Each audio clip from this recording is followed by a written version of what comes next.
Numbers have always made sense to me in a way people never did. While other kids were reading comic books, I was studying my father's accounting textbooks, fascinated by the elegant dance of debits and credits. By age 12, I could spot errors in tax returns that even seasoned accountants missed. My father called it my superpower. My older brother Marcus just called it weird. There she goes again, buried in spreadsheets. He'd sneer whenever he caught me working on practice problems. Live a little, Emily. Nobody likes a human calculator. But I didn't care. Numbers were honest in a way humans weren't. They didn't play favorites or hide their true intentions behind fake smiles. 2 plus 2 would always equal 4, no matter how much you wished it didn't. That dedication led me to become a forensic accountant, specializing in fraud investigation. While Marcus followed in our father's footsteps, taking over his successful construction company and expanding it into a multi-million-dollar enterprise, I built my reputation methodically, one case at a time. My work wasn't flashy, but it was meaningful.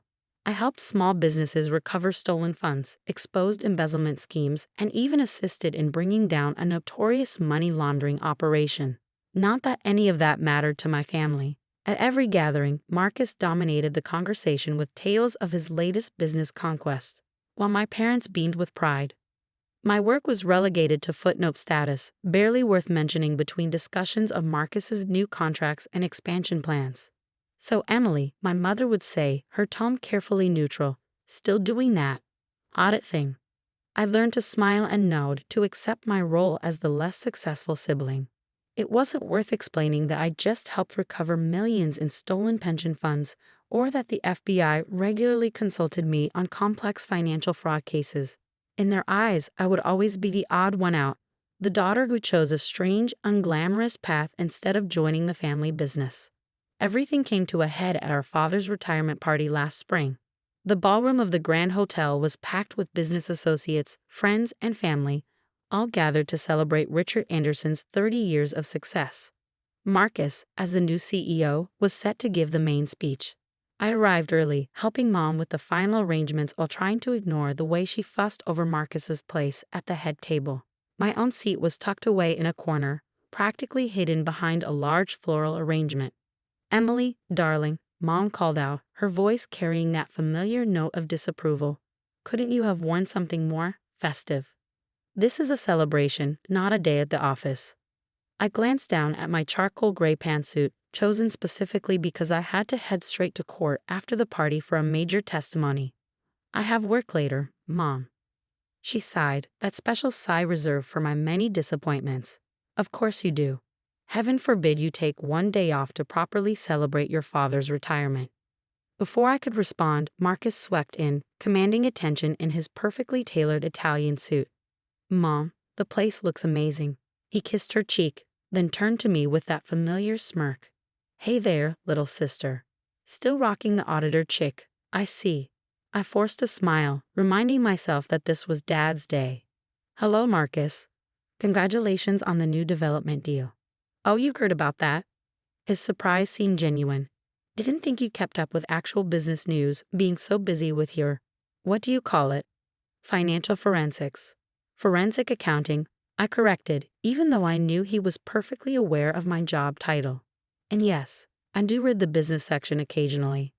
The party progressed predictably.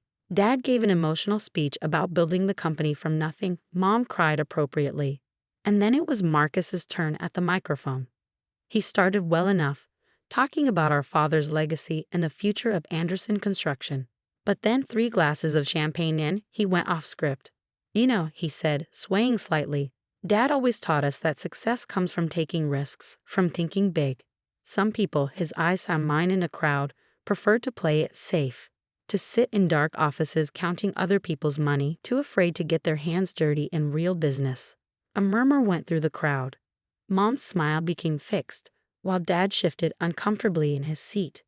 "Take my sister Emily, for example," Marcus continued, ignoring Dad's warning look. "She could have been part of something great, could have helped grow the family legacy. Instead, she chose to become a glorified accountant, spending her days nitpicking over receipts and bank statements." I sat perfectly still, my face carefully blank as he continued his drunken monologue. "I mean, what's the point? What real value does someone like that add to the world? At least real accountants help businesses grow. But forensic accounting, he laughed, the sound sharp and cruel. That's just a fancy term for professional tattletale. Absolutely useless in the real business world. The room had grown uncomfortably quiet. I could feel pitying glances from nearby tables, could see Mom's mortification and Dad's anger. But I didn't move, didn't react. I learned long ago that showing emotion only gave Marcus more ammunition. Marcus, Dad finally interrupted, his voice stern, that's enough. But Marcus was on a roll. No, Dad, it needs to be said. While I'm out there making real money, building real things, Emily's playing detective with spreadsheets. It's embarrassing. She's leaving. I finished for him, standing up smoothly. I'm leaving. Dad, congratulations again on your retirement. I'm sorry, but I have a court appearance I can't miss. I walked out with my head high, ignoring Mom's pleas to stay and Marcus's drunken calls of "see, can't even take a joke." I had a job to do, testimony to give that would help convict a man who'd stolen millions from his employees' pension fund. My work mattered, whether my family understood that or not. The next 3 months passed in a blur of cases and court appearances. I ignored calls from my parents, deleted Marcus's half-hearted apology text without reading it, and threw myself into my work. Then, on a rainy Tuesday morning in September, everything changed.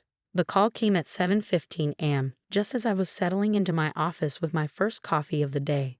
Marcus's name flashed on my phone screen, and for a moment, I considered letting it go to voicemail. But something, instinct, maybe, or just years of ingrained big sister obligation, made me answer. Emily? His voice was rough, desperate in a way I'd never heard before. I need your help. The company, there's something wrong. Very wrong. I leaned back in my chair, fighting the urge to remind him how useless my skills were supposed to be. What kind of wrong? Numbers aren't adding up. Money missing. Lots of it. Millions maybe. I can't. He took a shaky breath. Please, Em. I know I don't deserve your help, but this isn't just about me. Dad's retirement fund is tied up in the company. If something's happened, I closed my eyes, already knowing I wouldn't refuse. Not with Dad's future at stake. Send me everything you have. Bank statements, transaction records, vendor contracts. Everything from the last 2 years at least. Thank you, he whispered, sounding close to tears. Emily, I cut him off. I'm not doing this for you. I'm doing it for Dad. And Marcus, this isn't free. My usual consulting rate is $500 per hour. There was a long pause before he responded. That's fair. More than fair, considering. I'll clear my schedule for the next few days. Have the documents delivered to my office by noon. I hung up before he could say more, already mentally preparing for what promised to be an intense investigation. Little did I know, I was about to uncover something far bigger and more personal than either of us expected. The documents arrived at exactly 11:58 a.m., 14 boxes of financial records, contracts, and internal memos. Marcus always did have a flair for dramatic timing. I cleared my conference room, ordered lunch, and settled in for what I knew would be a long day. By midnight, I had my first suspicions. By the end of the week, I had proof. And what I found made my blood run cold. The fraud wasn't just extensive, it was elegant. Someone had constructed an intricate web of fake vendors, inflated invoices, and ghost employees, all designed to siphon money from the company so smoothly that even an experienced businessman like Marcus hadn't noticed. But what really caught my attention were the timestamps. This scheme hadn't started 3 months ago or even 6 months ago. It had started exactly 1 year before Dad's retirement. I was staring at a particularly suspicious series of transactions when my office door burst open. Marcus stood there, looking like he hadn't slept in days, his usually immaculate suit wrinkled and loose at the collar. Well, he demanded, dropping into the chair across from me. It's been 5 days, Emily. Tell me you found something. I studied my brother's face carefully. I found a lot of things, Marcus. The question is, how much do you really want to know? He ran a hand through his disheveled hair. What's that supposed to mean? I want to know everything. This is my company we're talking about. Dad's company, I corrected quietly, watching his reaction. At least it was until last year. Something flickered across his face. Guilt? Fear, before he masked it. Find Dad's company that he'd entrusted to me. Just tell me what you found. I pulled out my tablet and pulled up a spreadsheet. In the past 18 months, approximately $4.3 million has been diverted from Anderson Construction through a sophisticated network of shell companies and fraudulent invoices. Marcus went pale. 4.3 million? That's impossible. How did I not see this? Because it was designed not to be seen, I explained, turning the tablet to show him. Look at these vendor names: Summit Development Solutions, Progressive Building Materials, Elite Construction Resources. They all sound legitimate, don't they? All registered as corporations, all with professional websites and business addresses. He nodded slowly. I recognize some of those names. We've been doing business with them since exactly 1 year before Dad's retirement. I finished. Interesting timing, don't you think? Marcus shifted in his chair. What are you implying? I'm not implying anything yet. I'm stating facts. Fact 1. These companies exist only on paper. Their business addresses are vacant lots or non-existent buildings. Fact 2. All payments to these companies are processed through a complex chain of bank accounts before ultimately ending up in an offshore account in the Cayman Islands. I pulled up another document. Fact 3. The authorization for these vendors came from the CEO's office. Your office, Marcus. He jumped up, face flushed. Now wait just a minute. Are you accusing me of stealing from my home company? No, I said calmly. I'm telling you that someone with high-level access to Anderson Construction has been systematically draining it dry. Someone who knew exactly when Dad was planning to retire. Someone who had the authority to approve new vendors without question. Marcus collapsed back into his chair. This is insane. I wouldn't. There's more, I continued, pulling out a thick stack of papers. Remember Jennifer Chen? His face went blank. Who? Your chief financial officer. The one you hired right after Dad announced his retirement plans. The one whose references were impeccable, whose credentials were stellar, and who, as it turns out, doesn't actually exist. What? Jennifer Chen is a ghost, Marcus. Her credentials are forgeries, her references lead to burner phones, and her social security number belongs to a woman who died in 1984. But she had full access to the company's finances, didn't she? Could approve vendors, process payments, move money between accounts. Marcus was shaking now, his face ashen. Stop. Please, just stop. I need to explain. I sat back, folding my hands on the desk. Yes, I think you do. What followed was a confession that broke my heart, not just for the company or for Dad, but for my brother himself. It started small, he whispered, staring at his hands. Just a few thousand here and there. The company was doing well, and I had debts.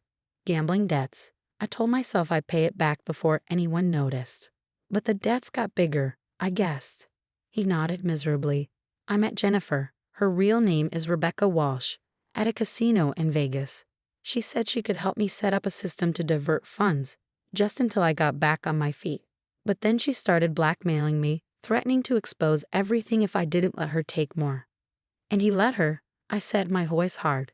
You let her steal from Dad's company, from his retirement fund, to cover up your own crimes. Tears were running down his face now. I didn't know what else to do. If this got out, it would kill Dad. The shame, the scandal. I thought I could fix it before anyone found out. I pulled out my phone and pressed play on a recording. Jennifer/Rebecca's voice filled the room, discussing payment schedules with Marcus. His head snapped up, eyes wide with panic. You recorded our meetings? No, I said quietly. The FBI did.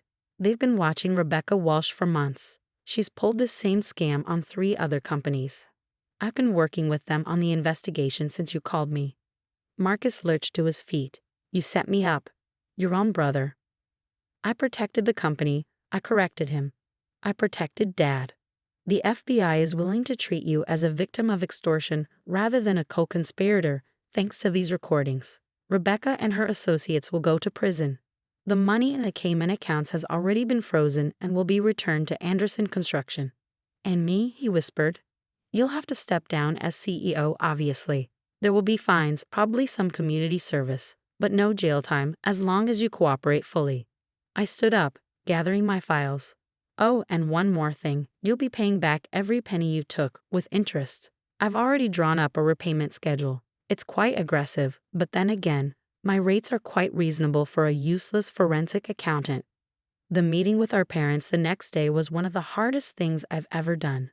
Mom cried, Dad raged, and Marcus sat there looking like a scolded schoolboy as I laid out the evidence and the resolution.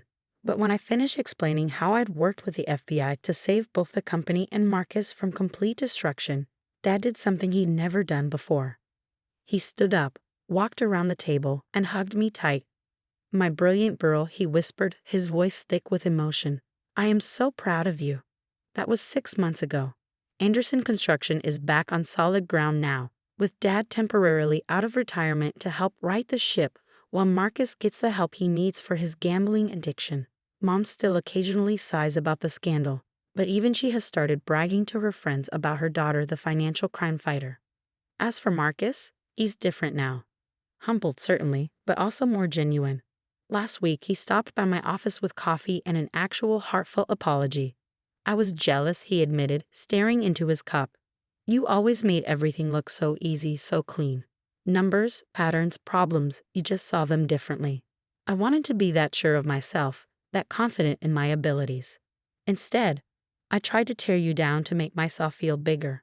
I accepted his coffee and his apology, but not his self-pity. You're good at plenty of things, Marcus. Running crews, managing projects, inspiring people to do their best work. Those are real skills. You just got lost somewhere along the way. He nodded slowly. Yeah, I did, but he found me. Guess being a professional tattletale has its uses after all. I threw a pencil at him, and for the first time in years, we both laughed. Really laughed. Together. Yesterday, Dad called to ask if I consider taking on a permanent role at Anderson Construction, heading up a new compliance and audit department. We need your eyes, he said. Your way of seeing things. It's time this became a true family business with all our strengths working together. I haven't given him an answer yet. Part of me loves my independence, my reputation as a solo practitioner. But another part remembers that little girl with her father's accounting books, dreaming of working alongside her family. Maybe it's time for a new chapter. After all, numbers may not lie, but sometimes they do tell us when it's time for a change. In the end, that's the thing about family, like a complex equation. It may take time to work out all the variables, but when you finally get it right, everything balances perfectly.